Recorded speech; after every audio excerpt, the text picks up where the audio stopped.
रवि जी, चूंकि हरियाणा का जिक्र है तो पहले आपके पास आऊंगा। हरियाणा में जो हालात हैं, स्थितियां हैं, उसमें बहुत, वो जो सर्वे है इंडिया टुडे और सी बूटर का, उसमें बहुत क्लियर इंडिकेशंस हैं कि बहुत बहुत बदतर और बुरे हालात हैं। वहां मुख्यमंत्री की स्थिति भी, उसके चेहरे को लेकर भी सारा कुछ, उनके कामकाज को लेकर भी हुआ है।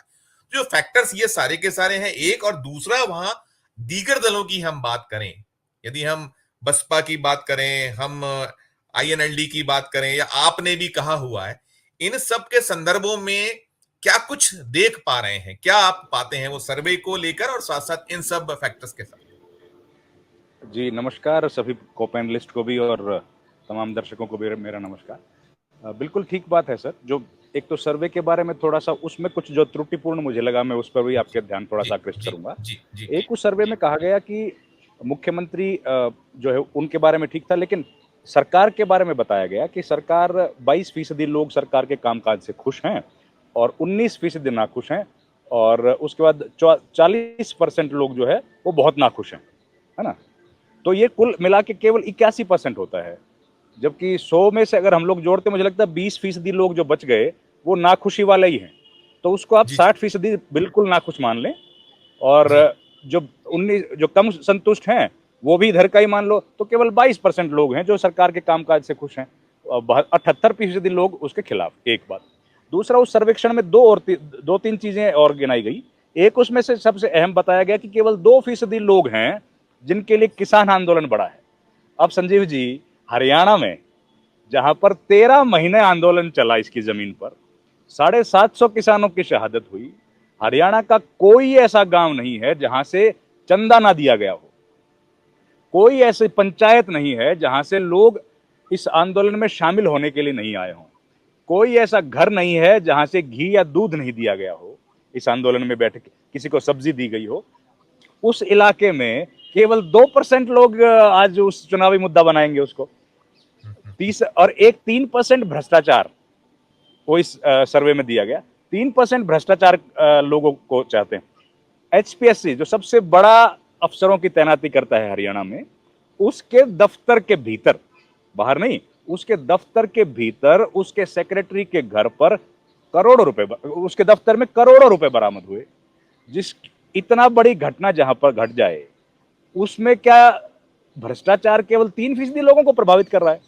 और उसके साथ साथ अग्निवीर का कोई जिक्र नहीं है सर उसमें। नहीं है। बेरोजगारी 45% है, अग्निवीर जैसा शब्द का उपयोग नहीं किया गया। तो मुझे लगता है बड़ा टेक्निकली इन लोगों ने यह सर्वे किया है, और उसके बावजूद भी सर्वेक्षण में सरकार की पोल खुल रही है। अगर और थोड़ा सा ट्रांसपेरेंसी सर्वे में आती तो मुझे लगता है हम लोग आज इस पर चर्चा करने की हमको जरूरत नहीं पड़ती, क्योंकि दूध का दूध पानी का पानी सर्वेक्षण में हो जाता। लेकिन सर्वेक्षण कंपनीज अपना भरोसा खो चुकी हैं, एग्जिट पोल्स में हम लोगों को पता लग गया। उसके बावजूद भी अपनी बची खुची दुकान को बचाने के लिए यह सर्वेक्षण किया गया है, सरकार से कुछ इसमें से पैसे ले लिए जाएं, और नायब सिंह सैनी सरकार को अगर थोड़ा बहुत कुछ बेनिफिट इससे मिल सकता है तो वो पहुंचाने की कोशिश इसमें की गई है। जमीनी जो हालात हैं, और जो आंतरिक सर्वेक्षण है संजीव जी, और आंतरिक सर्वेक्षणों में भी दोनों पॉलिटिकल पार्टीज ने जो अपने अपने करवाए हैं और जिसकी खबर हम तक पहुंची है, उसमें कांग्रेस पार्टी को मिनिमम 60 सीटें मिलने की संभावना है, बीजेपी को 20 से 24 मैक्सिमम सीटें मिल सकती हैं, और कई जानकारों का कहना है कि ये 20 से 24, 10 से 14 भी हो सकती है, क्योंकि जमीन पर जो हालात हैं वो और ज्यादा बीजेपी के खिलाफ हैं। अब एक और इस सर्वेक्षण की बात करेंगे। इस सर्वेक्षण में कहा गया कि मुख्यमंत्री से केवल 27% लोग खुश हैं, जी बाकी लोग, अभी तक सरकार की बात की हमने, अब मुख्यमंत्री की बात कर रहे हैं। 27% का मतलब ये हुआ, भारतीय जनता पार्टी ने जब इन मुख्यमंत्री महोदय को बनाया था तब कहा था कि ये ओबीसी का बड़ा चेहरा है। अब हरियाणा में तो ओबीसी 50% से ज्यादा है, तो इनको 50% लोग क्यों नहीं खुश हो पा रहे इनसे? इनसे तो केवल 27% लोग खुश हुए हैं। इसका मतलब है ओबीसी समुदाय के लोग, और जो भारतीय जनता पार्टी का परंपरागत वोटर पूरे देश में है, अगड़ी जाति जिनको कहा जाता है, उसका भी अधिकांश हिस्सा, वो सब लोग भी इनसे नाराज हैं, और बीजेपी के पास ज्यादा वोट बैंक बचा नहीं है। और ये सर्वे शहरी इलाकों में किया गया होगा, तब जाकर के कहीं 27% आया है।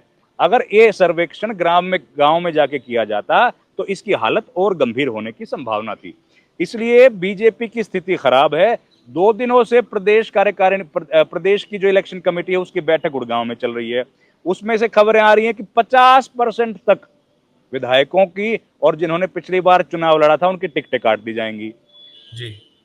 इसके अलावा जो शीर्ष नेतृत्व है उसकी हालत यह है कि चुनाव की घोषणा हो गई है, आज तक माननीय प्रधानमंत्री मोदी जी के चरण स्पर्श यहाँ पर हरियाणा की जमीन पर हुए नहीं है। तो आखिर बीजेपी की स्ट्रेटजी समझ क्यों नहीं आ रही लोगों को कि इतनी ज्यादा हालत खराब है, सेंट्रल लीडरशिप आ नहीं रही है। लोग तो अब हरियाणा में ये कह रहे हैं कि प्रधानमंत्री नरेंद्र मोदी को तीसरा कार्यकाल मिल गया, अब उनको बीजेपी की जरूरत है नहीं, बीजेपी अपने आप जो करना चाहती है करे। अब उन्होंने छोड़ दिया है बीजेपी हरियाणा को नायब सिंह सैनी के सिर पे। अब सैनी साहब जाने और बीजेपी जाने, उनको मिल गया तीसरा टर्म और ये पहला चुनाव है सर तीसरा टर्म के बाद जी। और 10 साल में भी ये पहला चुनाव है जहां विधानसभा चुनाव से पहले प्रधानमंत्री आए ही नहीं है प्रदेश में। वहां कश्मीर भी चले गए लेकिन हरियाणा नहीं आ रहे हैं सर। तो हालात बीजेपी की हरियाणा में मेरा कहना है कि सर्वेक्षण के मुकाबले में ज्यादा कमजोर है। सर्वेक्षण क्योंकि बहुत सही तरीके से नहीं किया गया है, लेकिन गलत तरीके से किया गया है, छोटा सैंपल साइज लिया गया है, उसमें भी हालत खराब है। अगर सर्वेक्षण की और थोड़ा सा ट्रांसपेरेंसी से बता दिया जाता तो मुझे लगता है और हालत खराब होगी। बाकी बातें अगले राउंड में करते हैं सर। मैं रविंद्र सर आपसे जो मैंने पूछा था कि एक तो शायद जो सीधी टक्कर है और सीधी टक्कर में भी बहुत आगे है, जैसा कह रहे 70 सीटें हैं लगभग, और वहां जेजेपी की बात ही, जेजेपी शायद खत्म है। साथ साथ जो मैंने आईएनएलडी और बीएसपी या जो आपके बारे में, उसको लेकर आप क्या देख पा रहे हैं तीनों पर? जी बिल्कुल संजीव जी, देखिए जेजेपी, आईएनएलडी, बीएसपी, आपको तो छोड़ देते हैं, इन तीनों पॉलिटिकल पार्टीज को 1% से कम वोट मिला है लोकसभा चुनाव में। आम आदमी पार्टी को 2% मिला क्योंकि उनका अलायंस था कांग्रेस पार्टी के साथ, इस वजह से उनका वोट परसेंटेज बढ़ गया और केवल एक सीट की वजह से बढ़ा है। एक ही सीट पे चुनाव लड़ा था तो वहीं पर मिला है सारा वोट। इसके अलावा आम आदमी पार्टी का कोई वोट बैंक नहीं है हरियाणा में, कोई बड़ा नेता नहीं है। जेजेपी और आईएनएलडी, खासतौर पर जेजेपी 4.5 साल तक सरकार का हिस्सा रही और उसके बाद जब जनता के बीच गई तो उनकी माताजी, दुष्यंत चौटाला की माताजी, उन्होंने चुनाव लड़ा और केवल 15,000 वोट उनको प्राप्त हुए।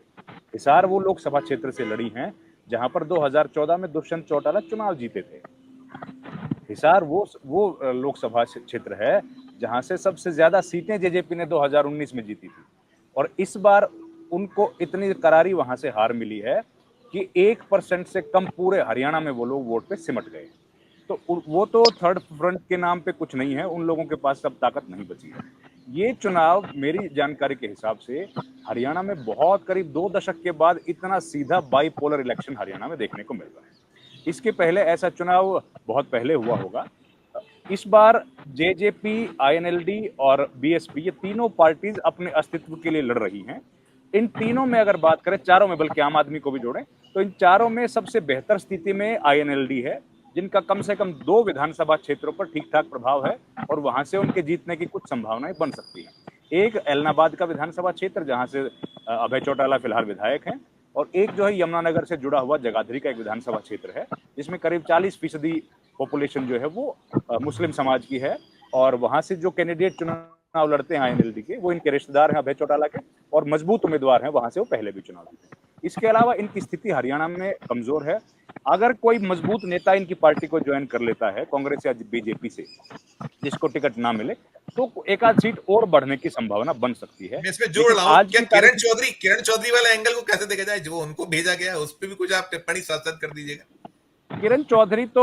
किरण चौधरी ने जब बीजेपी ज्वाइन की ना सर, कांग्रेस पार्टी छोड़ के, तो उनके बगल में बैठे हुए थे मनोहर लाल खट्टर। तो मनोहर लाल खट्टर ने कहा कि किरण चौधरी अभी तक कांग्रेस पार्टी में थी, उनका शरीर कांग्रेस में था लेकिन उनका मन हमेशा से बीजेपी में था। और ये बात उन्होंने जो कही, उसके पीछे की कहानी मैं बता देता हूं। किरण चौधरी ने यहां से 4 चुनाव जीते और चारों चुनाव में विधानसभा में अपनी सीट के आसपास की जो 4 विधानसभा सीटें और हैं, उनमें उन्होंने कांग्रेस को हर बार हरवाने की कोशिश की। क्योंकि दो तो इनके रिश्तेदार वहां से चुनाव लड़ते थे, उनको हरवाने की कोशिश की, और दो टिकटें ये ऐसे कमजोर व्यक्तियों को दिलवाती थी जो कभी चुनाव जीतने की स्थिति में नहीं रहे।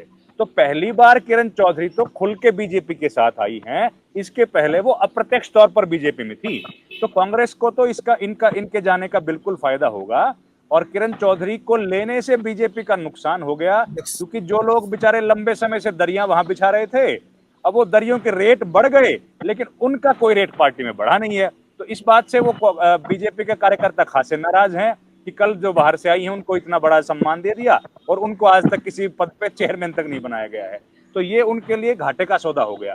दूसरा घाटे का सौदा हो गया कि बीजेपी जिस पॉलिटिक्स को लेकर आगे बढ़ रही थी, जाट और गैर जाट, ऐसी स्थिति में ये सवाल खड़ा हो गया कि अगर आपको खुल के वो पॉलिटिक्स करनी थी तो आखिर एक जाट नेता को आपको राज्यसभा भेजने की क्या जरूरत पड़ गई थी, क्योंकि बीजेपी तो लगातार एक ही तरह की पॉलिटिक्स करती रही है। तो ऐसी स्थिति में बीजेपी को किरण चौधरी का नफा कम और नुकसान ज्यादा होने वाला है। और एक और नुकसान जो उनका हो गया राज्यसभा भेजने का, वो ये हो गया कि दक्षिण हरियाणा के बड़े ओबीसी नेता राव इंद्रजीत सिंह, जो आज तक के इतिहास में सबसे लंबे समय तक केंद्र में एमओएस हैं, उनकी बेटी को 2 बार विधानसभा टिकट नहीं मिला। तो उनकी बेटी को नहीं मिला, किरण चौधरी की बेटी को मिल जाएगा।